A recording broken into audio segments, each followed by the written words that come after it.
Dear friends and colleagues, I am excited to welcome you to the Organ House Concert and Seminar Series for today. The Organ House Concert and Seminar Series is an interdisciplinary research initiative that provides creative and intellectual spaces for scholars, performers, composers, educators, and professionals. Through rigorous engagement, the series champions an academic, artistic, and creative research agenda that is rooted in local realities while maintaining global relevance. The Organ House research agenda is premised on promoting innovative and critical approaches to research in music, composition, performance, and the exploration or documentation of Nigeria and Africa's music and cultural heritages. For today, I am your host, and my name is Temitope Obalade. I welcome you once again, and I apologize for the slight delay. Before we go on to the discussion for today, I have a few announcements. We invite all our scholars and students, both across Africa and the global space, to explore our digital scholarly resources. Our YouTube page serves as our open access digital archive, featuring a curated collection of our works. We encourage you to follow, to subscribe, to share, and engage with the content you'll find there. It has been specifically curated and designed to be a beneficial resource for your research and your study. Secondly, we are always pleased to remind you about the forthcoming second Organ House International Symposium, scheduled for July 2026. The theme is Representing African Music in a Changing Global Order, reflecting on African music and studies in African music today. We're going to put the link to register if you have not done so. Participation is free, but registration is required. And this promises to be a significant event in the scholarly calendar. So we're looking forward to having you and your scholarly contributions.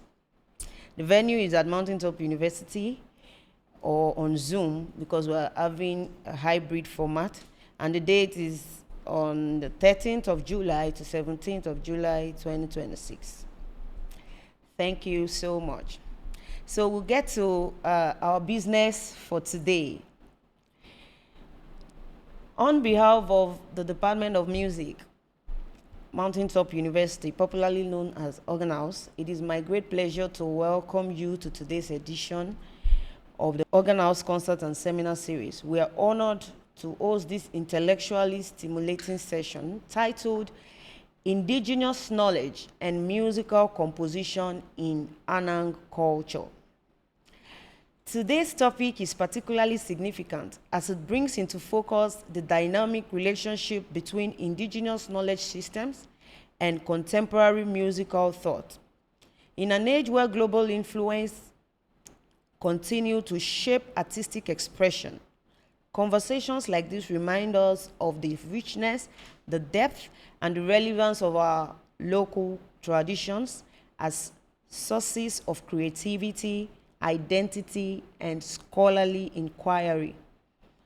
To all our participants joining us on Zoom, we thank you for taking the time to be part of this intellectual exchange. As we proceed, we will encourage active engagement. Kindly listen attentively and reflect and participate during the discussion segment. To open this session and invite us to what promises to be an enriching and thought-provoking seminar, permit me to introduce our speaker for today. Dr. Isaac Udoh is recognized as the first indigenous professor of music at the University of Udoh, a distinguished scholar in music theory and composition, as well as sacred music. He has made significant contributions to both academic and ecclesiastical musical practices. Over the course of his career, he has served in key leadership roles within the university, including as the head of the Department of Music and later as Vice Dean of the Faculty of Art in the University of Udoh. Beyond the academy, he plays a prominent role in church music as a conference music director of the Methodist Church Nigeria, overseeing musical activities at the national level. He is also a fellow of the Association of Nigerian Musicologists, reflecting his standing in the professional community. Dr. Udoh hails from Abiakpo Ikot Essien in Ikotekpene local government area of Akwa Ibom State, Nigeria. We are especially privileged to have with us a distinguished scholar, composer, and church musician today. Prof, you are welcome, sir. Thank you very much. You can now commence the lecture today, sir, as our audience are expectant. I am Professor Isaac, a professor of music theory and composition and sacred music, and the first indigenous professor of music from Music Department, University of Udoh. First of all, let me thank the Almighty God for His grace on me to be here. Let me sincerely thank the Department of Music, Mountaintop University, and the organizers of the Organ House Concert and Seminar Series for extending this invitation to me to speak today. I do not take this for granted. Thank you so very, very much, and God bless you. I'm speaking on the topic Indigenous Knowledge and Musical Composition in Annang Culture. You may agree with me that this topic revolves around Annang, and I think we should know more about the Annang before I delve more into this discussion.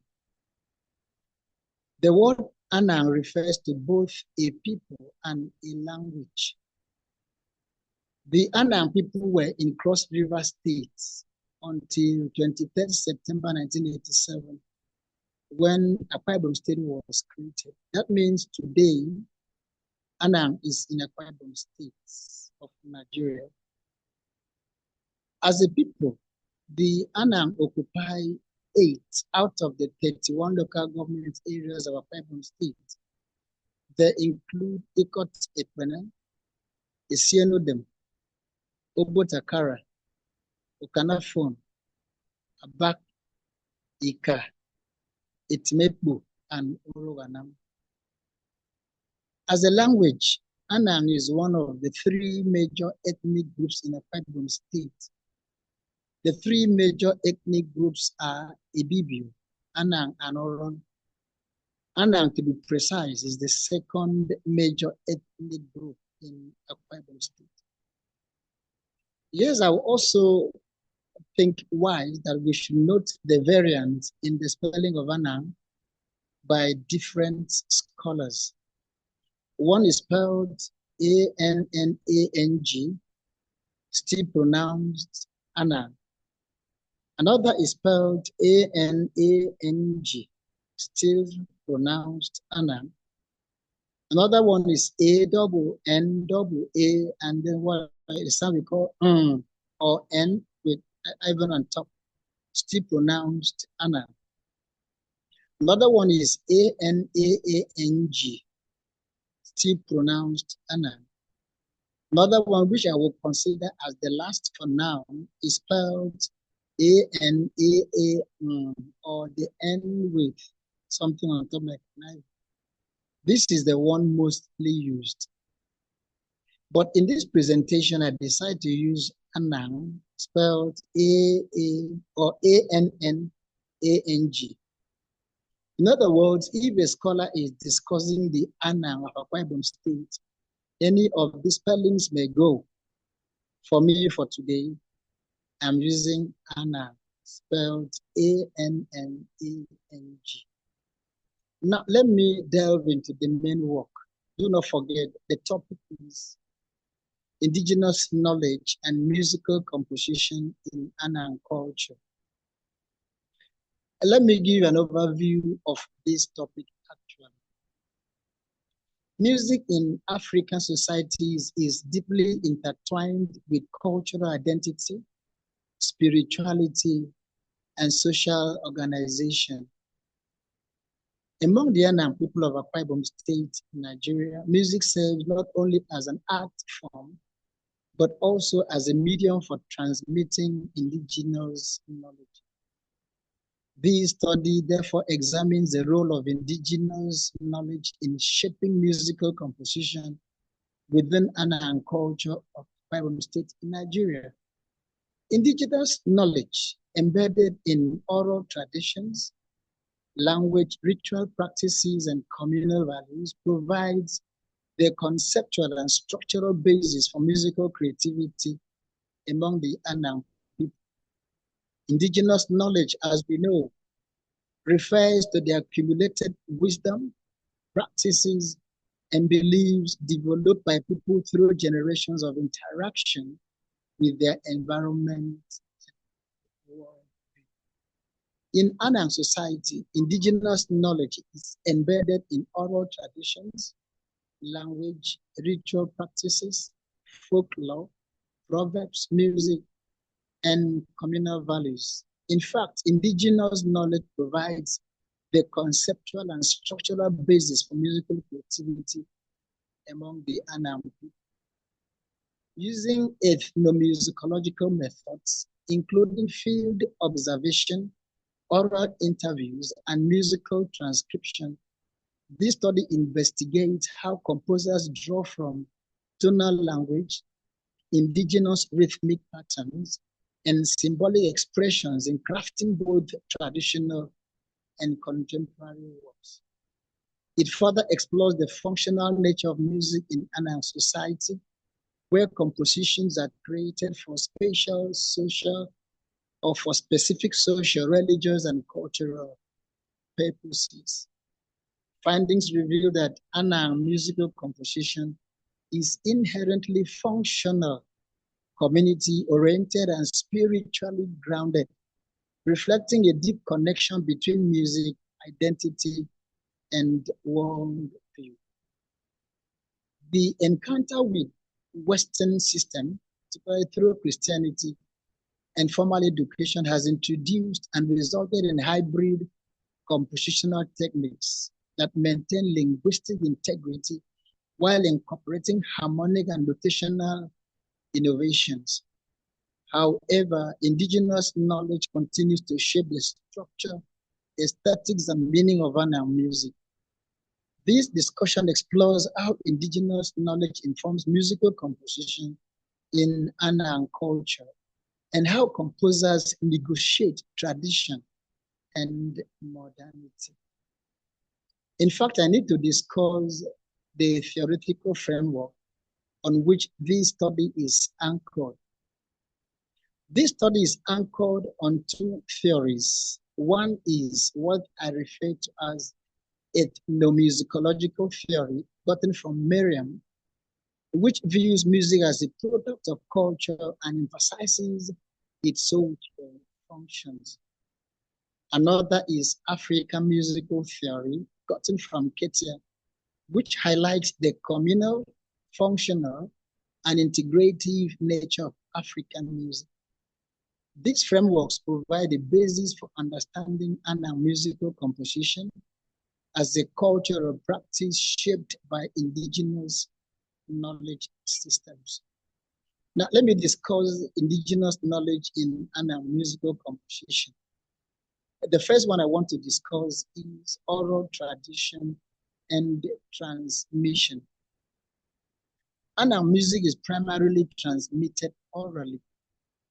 Composers learn through imitation, participation, and apprenticeship. Songs are memorized and passed down across generations, ensuring continuity of style and content. I'm proud to say, even at my age, I can still sing some of Annang's songs. And let me sing at least two to us. One of them is Ukoko mene ye yengi demdo ukoko o Ukoko mene ye yengi demdo ukoko Now, let me explain that. Ukupo here refers to a young man. He is asked to take away his greediness, his greedy life to others, that has to take it away. Another one is, Etogide mema usong tuke, oh, tuke. Etogide mema usong tuke, oh, tuke. What does it mean? That if you are healthy, shake body small. That is, you need to dance a little. That is oral music in an tradition for you. Another one I want to consider is tonal language and melody. Still under indigenous knowledge in Annang musical composition.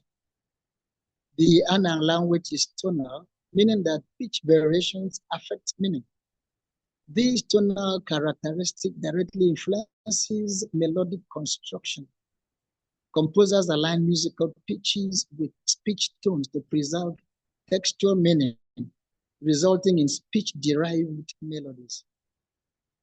The Annang language, like those of some other African tribes, has 3 tonal levels on the average. I can identify the speech tones thus: high, low, and then mid.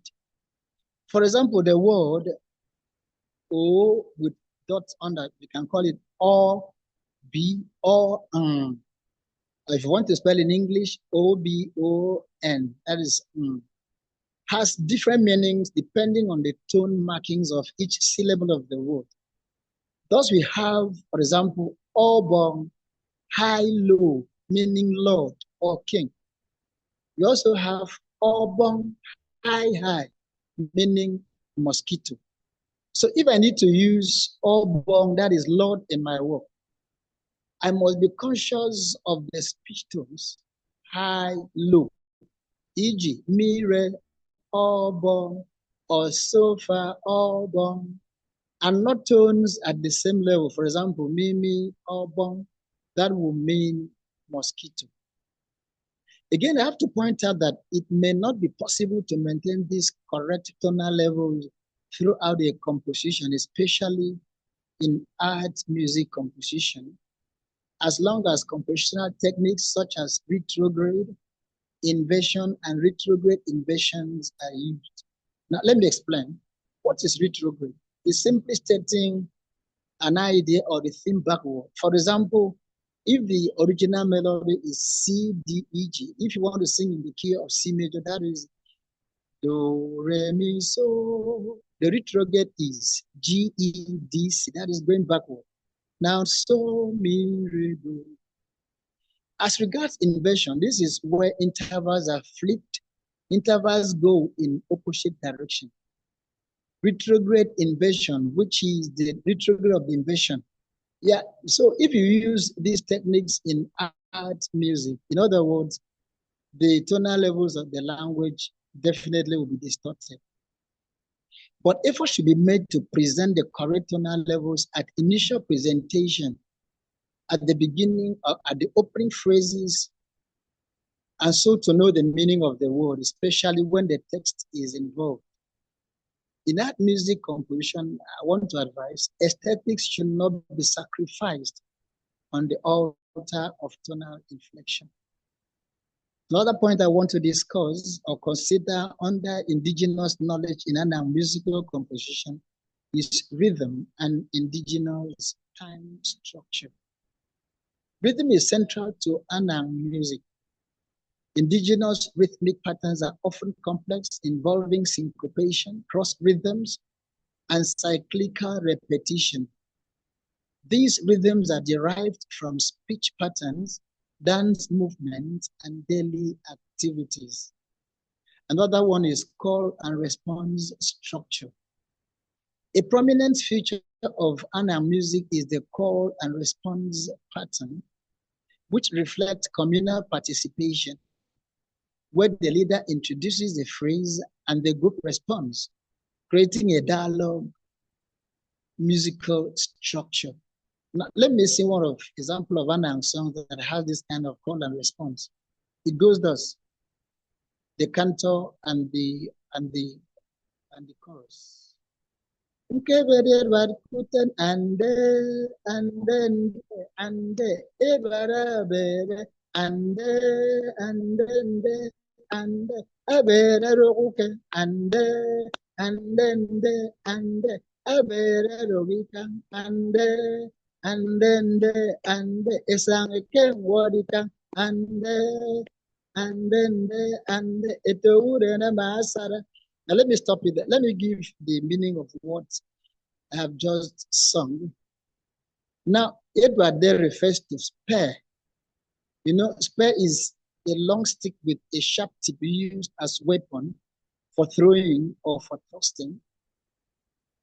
So the song says that a spear or my spear was placed against a young palm tree. And then the chorus will say, and there, and then there. That is a kind of gyration, just concurring to it. And the next line says, the spear has fallen. And the chorus says, and there, and then there, and there. That is trying to concur to what is said. The next line says, the cantor will say, where has it fallen to? Then the answer will come, or the chorus, and there, and then there, and there. Then the cantor will say again, it has fallen into the fire. Then the chorus will come in there, and then there. Then again, it says, go and show me the fire. Then the chorus will come, and there, and then there. And the second, the cantor will say, the chickens scatter the fire. And so that is how Annang music goes. One of them is call and response structure. And if you want to compose to reflect Annang culture, sometimes they like to use this structure. Still under indigenous knowledge in Annang musical composition, another one is use of proverbs and symbolism. Lyrics often incorporate proverbs, metaphors, and symbolic language. These elements convey moral lessons, historical narratives, and spiritual truth, enriching the compositional content. Now, let me consider types of composition and compositional techniques in Annang culture. The first one is what I call spontaneous composition. Many Annang songs are composed spontaneously during performance. This improvisatory approach allows flexibility and responsiveness to social context. For example, if there is a performance, now the cantor can mention the name of those present and describe the event spontaneously. For example, if this seminar series now were to be a performance, the cantor would just mention the organ house name, those there, and dance around. That's spontaneously. Another type of composition is what I refer to as functional composition.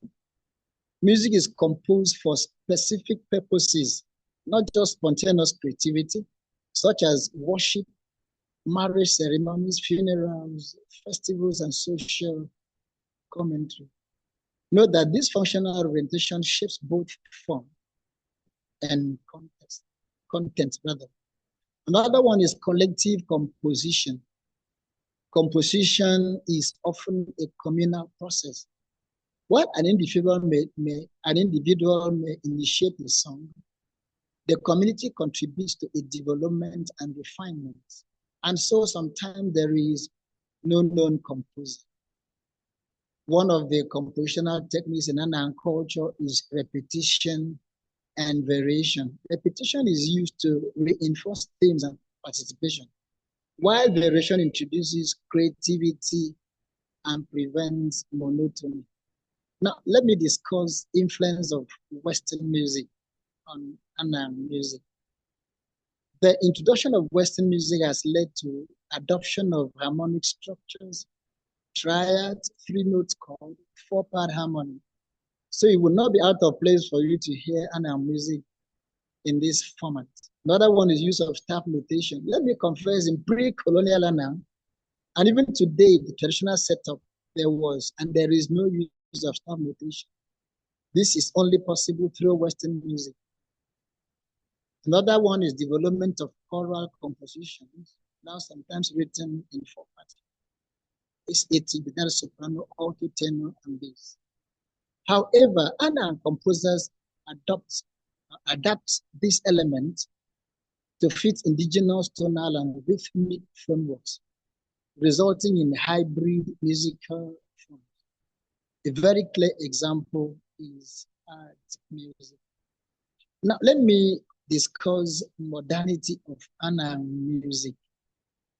Modernity in this context is the migration of traditional songs of music from its original setting, that is the unwritten form, to its written form, that is in print, but with a view to maintaining its identity. That's very important, or with a view to departing from it, as the case may be.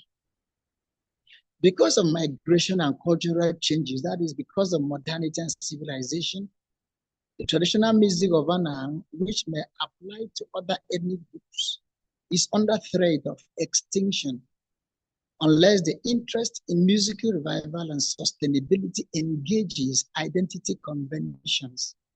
This is where the composer's involvement is desired, where a conscious attempt is made in using modern modes of musical creativity, such as composition, songwriting, and modern technology devices in achieving their desired goals. This is with a view to maintaining the Annang identity in written literature, one of which is art music composition, as earlier mentioned, of a truth, to engage the identity conventions for musical revival and sustainability of Annang music, motives, themes, inherent properties, potent ingredients, indigenous musical elements such as melodic structure, tonal and rhythmic patterns, and other compositional materials from Annang traditional music should be employed in such compositions.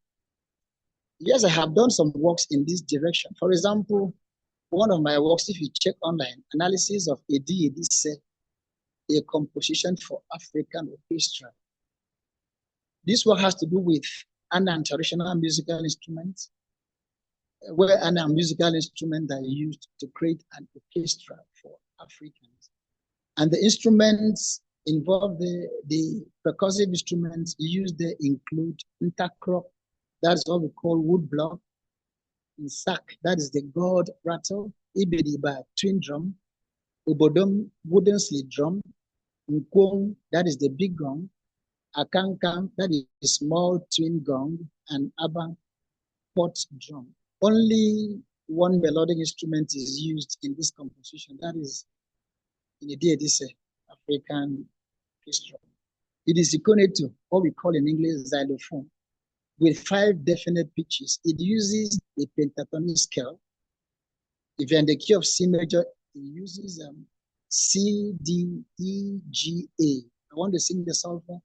Do, re, mi, so, la. That's what the instrument is. This instrument are used to depict Annang rhythms and culture, thereby introducing Annang to the world. This work is called in style notation. Well, yeah, let me tap some of the rhythm for you so you can have a feel of the instrument. The first one is ntakrok. If you go with 6, 8, 1, 2, 3, 4, 5, 6, 1, 2, 3, 4, 5, the thing goes pop, pop, pop, pop, pop, pop, pop, pop, pop, pop, pop. We also have the nsak, the gorato with one indefinite pitch. It goes like this. Pop, pop, pop, pop, pop, pop, pop, pop, pop, pop, pop, pop, pop, pop, pop, pop, pop, pop, pop, pop. Then by the twin drums with 2 pitches will go like ta ta ti tap, ta ta ti tap, ta ta ti tap, ta ta ti tap. The obodom wooden string drum with 2 indefinite pitches will go like this. Pap poop, pap poop, pap pap pap pap, pap poop, pap poop, pap pap pap pap. The 5th instrument is the nkong, big gong, with 2 indefinite pitches. That is, if you play it open, you have a different sound. If you mask the second one, maybe closing it, jamming it on the ground, it gives you a second sound. That one we see pa, boop, boom, boop, boom, boop, boom. In my scoring here, I put a slash on the second note to show that it is muted. Another instrument used is the akankang, the small twin gong with 2 indefinite pitches. It plays thus kakang kukung kakang, papam kukung kakang, kakang kakang kakang. And the other one there is the abang, the pot drum, that does boom, boom. So if you play all of them, you now have a feel of the whole thing will go. That's showcasing African instruments and their rhythms.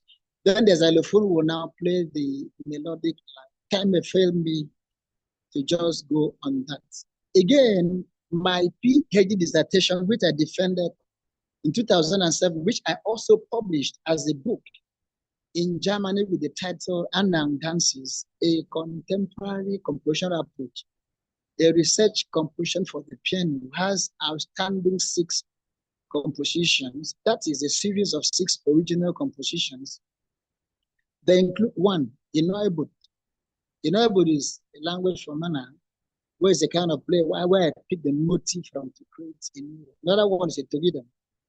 Another one is Useniba, theme and variation picked from Annang language, like Useniba Kowokeyene, Useniba Kowokeyene, Useniba Kowokeyene, Usenemana Usen. I use it as theme and therefore vary them. All of these works are done on the piano. The next one is Arudeno. Also, the theme is taken from Annang.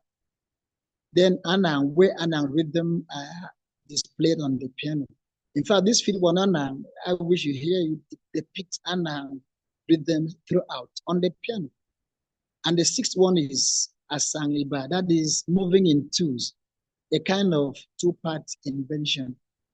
This work, Annang Dances, draws motifs, themes, and other materials from Annang traditional music. That is, this include inherent properties, potent ingredients, and indigenous musical elements. I earlier mentioned the melodic structure, the tonal and rhythmic patterns. For example, the one I said, I don't know, I will pick, then I use it as a motif to compose. All this for an original composition that reflect the identity of Annang traditional music and its culture. These compositional materials, I must confess, are used as stepping stone and also as a point of departure for these original composition to create an identity. Now, why is it a stepping stone? For example, if I want a work to look Annang, sound like Annang music, I will pick the theme or the motif and compose, sometimes harmonize in 4th to sound like Annang music. But if I want to use as a point of departure, like for non-functional music, I can pick the motif, then deviate, and then create my new artwork. That is still accepted, provided you know where you are navigating to. In fact, this provides the foundation upon which musical ideas are conceived, developed, and performed. While Western influences have introduced new techniques, they have not displaced indigenous principles. Yes, let me say as a point of conclusion now, let me make these 3 points very clear before I conclude. Indigenous knowledge plays a central role in musical composition in Annang culture. It provides the foundation upon which musical ideas are conceived, developed, and performed. While Western influences have introduced new techniques, they have not displaced indigenous principles. The study underscores the importance of persevering or preserving indigenous knowledge systems as vital resources for cultural identity and artistic innovation. Further research should explore the pedagogical implications of integrating indigenous knowledge into formal music education. This study concludes that indigenous knowledge remains indispensable to the continuity, authenticity, and evolution of our musical expression, and advocates for its integration into formal music scholarship and pedagogy. Thank you very much. Let me stop here. Discussion. Thank you very much. Wow. Wow, thank you so much, Professor Isaac Udoh. Thank you, thank you, thank you for coming, and thank you for this very interesting and insightful discourse. I'm so glad to be in this seminar today, and I believe that our colleagues, friends, and professors online also feel the same. If so, we will now invite everyone on this call to share your comments, your concerns, and your questions with our presenter. If you have comments or questions, please kindly lift your hands and I will call you to unmute your mic and speak. While Professor was speaking, I was trying to, take note of all these similarities between the Annang culture and the Yoruba culture. When it comes to our traditions and our musical traditions, including oral traditions, speech tones, and call and response, all of these kind of, in fact, from Professor Bodiomo Jola's book, Music in the 20th Century, where he interviewed, some group of women in Ekiti about how they compose their music. Their process of music composition also is very similar with what Professor Udoh has analyzed about the Annang culture. Talk about spontaneous compositions, collective or communal compositions. All these are also found, in several places across the Southwest, here in the Yoruba land. So I want to believe that we have a lot in common, and many of our viewers here will be able to, relate well with all the things that have been discussed. It's not something from, a far region that we cannot relate with. We understand it, and then it's easy for us to, comment and then ask some questions. I would like to ask Sir Prof that if we say that modernity in a musical culture is in a way to maintain identity, why then do we still lose some part of our identity in the resultant effect or the resultant genres and styles of this modernized music? Oh, okay, let me reply and straight to it.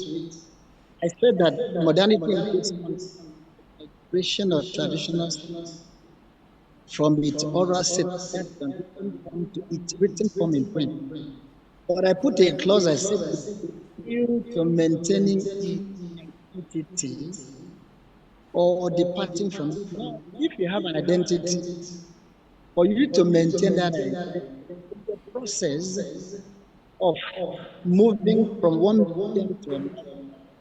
There should be a very conscious effort, what I call musical revival and sustainability that should take identity convention. For example, if I want to and I want to pick my motive, I know our rhythm, our things are drum pattern. And if I want to make it on the keyboard, the drum patterns of Anna, and also the harmonic,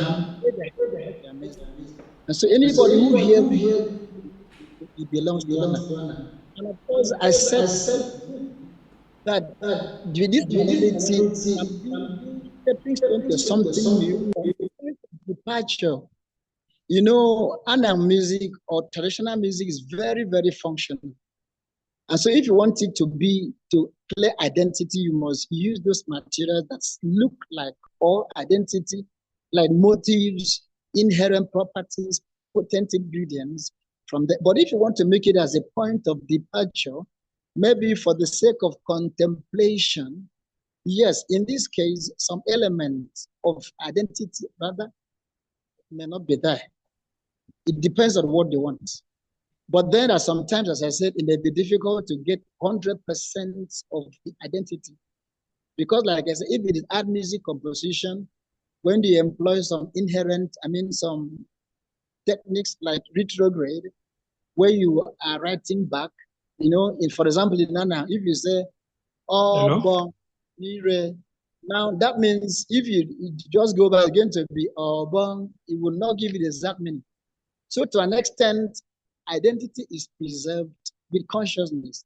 To an extent, if it is just for contemplation, it may not be all that easy to maintain. Thank you very much. Thank you very much, sir. I believe that I understand your answer, but the fact that you also mentioned that aesthetics should not be sacrificed on the altar of tonal inflection. I want to ask, should that be so, or should it be the other way around? Should we not say tonal inflection should not be sacrificed on the altar of aesthetics? Because if tonal inflection is missing, then the essence of the language in itself is missing. It's gone. Like, we cannot even understand what the song is talking about. Okay, let me explain what I'm trying to say now. For example, as I said, Obong refers to Lord in a language. But the Bible say, Obong, Afomafom, Obong. Author will not sing Obong. Author can sing Obong. Now, what I'm trying to say, at the opening that you say Obong, it is noted. Now, if you want to use creativity in the process, if you want to use other techniques, this Obong may not sound again Obong, but at the initial presentation, the word Obong was understood to mean Lord. That's what I'm trying to say. Then also, if you're engaging in non-verbal music, that is, there's no voice, maybe just instrument. Yes, because along you are going to apply retrograde and the rest, then those ones will go. Now let me say this: if you want to maintain the exact tonal inflation, that means if it is vocal music, other part will go on the same line, maybe all through in fourth, all through in fifth, which may not actually have the aesthetics you want. That's what I'm trying to say. It depends on what you want. If you just want to maintain the exact tonal inflection, maybe you can go in fourth or in fifth from beginning to the end. But then if it is a kind of four-part harmony, how do you make the four-part always go in the same line? There will be somehow no clear aesthetics. That's what I'm trying to say. At the beginning, you can strike what you want. Then in the process, you can then go on. Quite unlike the English language. For example, if you look at what maybe Handel does at the beginning, he will give a word. In the process, he will now begin to say, that's what I'm trying to say. People will understand what they mean because at the first presentation that was presented, that's my own understanding of what I explained. That tonality or tonal inflection should not be sacrificed on the altar. Unless you don't want to improvise, you don't want to put those techniques, just want to go cacophony or maybe just that. Thank you. Thank you very much, sir. I believe that there are other composers in the house and arrangers that can also help us shed more light on this, so as to understand what it entails to not sacrifice too much of our indigenous culture and traditions, while also trying to uphold aesthetics and musical idioms. Prof, sir, please, sir, I would like to ask if, apart from, you were talking about four-part harmony the other time. So I would like to ask if other forms of, music, like, let's say, solos and duets, you already talked about instrumentals, solos and duets, or some kind of composition techniques, such as polyphony. Polyphony is that texture of music where everybody can do different things at the same time. Can composers, or do composers who try to arrange Annang music use this form of compositions where they do not have to just follow the four-part harmony rules rigidly? Because I believe that if they do that, then it would be easy to, avoid some sacrifice in quote, instead of, yes. Okay. Let me attempt to answer your question. Yes, it is very, we're not talking of modernity. In the pre-colonial period, there was nothing like four-part harmony. It was just two parts. Maybe somebody sing the first part, others will chorus the second one. If you combine both, you have something like cacophony or maybe a fourth part or so.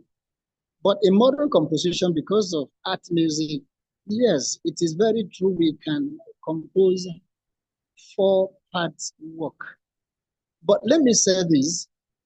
If you want to compose a four-part work and you really want to get through in your tonal inflection, that work may really be what I call through composed. For example, you first of all write the text you want to, let the soprano carry that clear tonal inflection to the end, very possible. But if it is a verse work, maybe after verse 1, verse 2, verse 3, the next word you are going to use for the other pattern may not work. For example, maybe verse 1 says, oh, bom, and so on and so forth. Verse 2 will now talk of abasi. Abasi is now do, no longer that one. So if you are going to use a verse one, there is no how that tonal inflection will not be, affected. But if you do through compose, write the text out, note the point, whether high, mid, or low, it is very possible to give a four-part work very clearly through composed, or maybe each verse, each melody. Then in that case, for example, if you have in a song now, the songs that we sing in church, you see a Western melodic line, or a Western tune, which is interpreted to a language. You may see that verse 1 may give us the meaning of the word. Verse 2 may not give because they're not actually aligning with the inflection. So what I'm trying to say is that if it is true composed, right, it can be so. If it's a verse song at some point, the inflation may not actually be one to one, but it's very, very possible. It can be done. Thank you. Thank you very much, sir. I also have another question. Please do. So, in the book by Nketia, African Music, yes, he talked about several, cultures and their tradition, their musical traditions and cultures, But, after that book has been written, there has been a lot of criticism about the fact that there is no such thing as African music. African music does not exist. Music in, tribes, in, communities, there are communal music. There is maybe tribal music, but there is no such thing as African music. But like I said earlier, all of the things you have outlined as features of Annang musical culture can also be said to be the musical culture of the Yorubas in southwestern Nigeria. So I'm throwing this to you personally. Do you believe in African music? Or do you believe that this is just a coincidence? Do we just have, a few of that and that scattered everywhere? Or do you believe in the oneness of African music? Well, thank you very much for your question. Everybody is entitled to his or her opinion, but to me, there's African music. What makes Africans Africans is one of them is their language. If you talk of ethnic or tribal music, what makes a tribe is their language. And so I believe so much in African music. For example, if I sing, for example, oh, the language alone tells you where that music comes from. And also, if there is time to look at the rhythms of Annang, sometimes it is different from that of the Yorubas. Yes. So I believe in African music, in Annang music. And of course, if there is time, we bring this together, we can see some differences. Though there is a general concession that traditional music is communal, traditional music is all participatory, other than that, yes. But in Annang music, there are some specifics, which probably for sake of time, maybe the lack of it, I may not be able to explore it, but I believe, to me, there is African music, there's Annang music. Tribes. Why can't we say there are no tribes? Because of the language? No. There are tribes. So I believe in Africa. Of course, everybody is entitled to his or her. That's to me. Thank you very much. Thank you, sir. Thank you so much for the for your time and for these answers. I believe that many of our listeners are really getting some value from all the things that we're discussing here, and that is why I want us to push it a little further. So I'm going to ask again about the issue of civilization and liberation.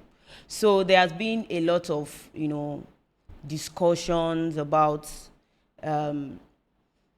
decolonization, moving from, what we have accepted to what we used to know, what we used to be. And now, in the context of Annang music, there is music for the traditional people, and there is the modernized music, which you have talked about. An example which you gave is the art music, where music, the traditional music, has been, combined with elements from the Western classical music, and then is resulting into another genre of music, which we call the art music here. So now, talking about art music, do you believe that the Annang, that is the traditional people of Annang culture, can they still lay hold to the art music written in their language, in their culture?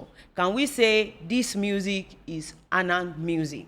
If you pick up some music now and modernize it and transcribe it and arrange it for, let's say, the organ and SATB, can the traditional people lay hold on it and say it is our own? Or do they have to only stay and abide with what they have always known from generations to generation? I'm going to answer that question in two ways. When I presented, I mentioned in compositions, you can use the theme from your locality, as the ethnic group, as a stepping stone to create an identity of that area. Or you can use it as a stepping stone to lead you to something else. Now, when I talk of modernity, let me explain this. In the pre-colonial Annang society, we had some music genre like Mbopo. Mbopo refers to fattened girl or fattening room, where a girl was prepared, a kind of rite of passage from being a girl to a woman, where she was trained on what she would do when she's eventually married. And they will be trained for a period like 2 weeks. They'll be highly fed and they'll be so fat. And then on the day of this rite to be performed, they will present them. They will make these reddish clay on their body. They'll walk naked. That is, they will not cover their breasts. They will not cover. They will simply put a piece of cloth around their waist to cover their private parts. And they wear something we call a language or walk, something that is like a ring on the leg there. And they will dance around. There can be many of them. They will dance around town naked, don't forget. And they will be singing their songs. For example, one of them, the song is that is, this girl is too beautiful. The language alone and the tune alone will tell us it is from Annang. Now, it was done for those who were virgins. In the pre-colonial society, if you are not a virgin, you cannot partake in this act, this transitory music. Yes. And so, as time went on, because of civilization and modernity, there is no single person, a woman or a girl, who would like to walk bare without covering her breast. And so what do we do to preserve these? We now still repeat this culture, but no longer exactly what it was. People walking with bare breasts and the rest. They will now wear something on top, maybe something to cover their nakedness, but they'll still rub the red clay. And then we still sing those old songs to depict what have been done, to remind us of now. They are now used for entertainment, but it is still there for people to see. And if I want to compose a song using that theme and variation, of course, Prof. Annang will now know that this song,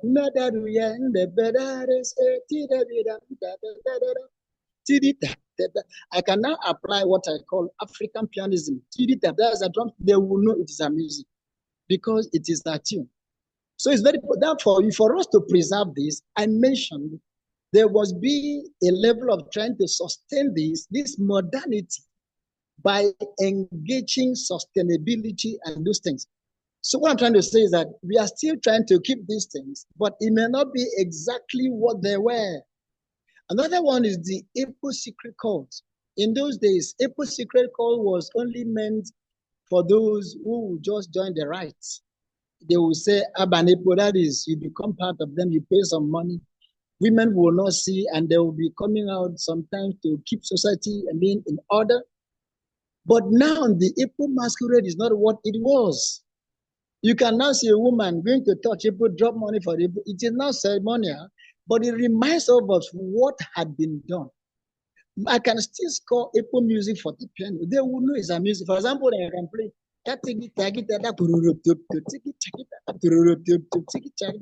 I wish you lay hands on one of the works I mentioned, Annang. Maybe you can look for that book, Annang Dances, number 5, I think, Annang. You now see me bring Annang rhythms into the world. In fact, when I presented my inaugural lecture, September 11th, precisely 2025, I presented most of my works, and the people there exactly knew this Annang music, and I mentioned to them. So it's very possible to know. It depends on what you want to do. If you use the motif clearly for that identity, or you want to use it as a stepping stone, going away from it just for contemplation. But then in modernity, there's a level of detention of the identity. Thank you very much. Thank you so much, sir. Thank you for this explanation and for bringing to us the culture of Annang, right from Udoh. You are in Udoh right now, sir? Yes. Down here to across the globe, because people are watching from all over, yes. So thank you so much for joining us again and for this insightful discussion. I would like to know if anyone has anything to say, because we might just be closing this seminar very soon. So please, if you have anything to say, comments, questions, or concerns, kindly put the questions on the chat. And then, Prof, sir, when we upload, after this seminar, we upload these seminars to the YouTube channel. So sometimes people from across the world go there to, watch, see what we have done, and then some will use it as, data or material for their own study. So they might be coming, over there with more questions for you, and then we know that if we call you next time, so that we need more answers to some of these things that you have said earlier. We hope that you will be able to reach out to you again, and you. Yes. But let me say this. In the art, music composition, it is hybrid. You have some element of traditional, some element of Western element. So let me say this: you may not have 100% traditional, 100% Western, because it's hybrid. There must be both work together. So you have that art music element of Western, element of traditional music. Thank you. Anytime you need me, I think I'm available. Questions, I'm available. Thank you, sir. Thank you so much, sir. So before we go, and while we are waiting to see if anyone is going to come up with their comments or questions, I would like to once again remind us to register for the second international symposium of this organ house. We are pleased to invite you to register, and the registration is on the chat box. The link to register is on the chat box. The theme of the symposium is representing African music in a global changing order, reflecting on African music and studies in African music today. So we are so glad to let you know that Professor Kofi Agau and Professor Bodio Mojola will be with us for that symposium, and it's going to be a very, very significant event. We hope to, have you there. You can either join us online via Zoom or be present with us at Mountaintop University here in Ogun State, Nigeria. Date is on the 13th to 17th of July 2026. We hope that you mark your calendar and join us. Please, before you join us, kindly register. The registration closes on the 30th of April. That is just a few days from now. Kindly register through the link. And then we are also inviting you to explore our digital scholarly resources. Just like I was explaining to Prof, our YouTube page serves as an open access digital archive. So it features a curated collection of all our works, and it will be beneficial to your study and your research. So you are welcome to engage, to follow, subscribe, and also share it to others who might need it. Thank you so much once again for joining us. All right, so we've come to the end of today's seminar series. So thank you so much once again, everyone, for joining us. And would be happy to have you next week for another insightful presentation.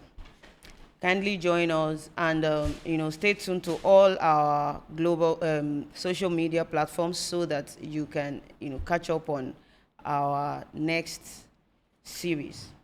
Thank you for coming, and God bless you. Thank you once again, Professor Isaac, and we are so happy to have you.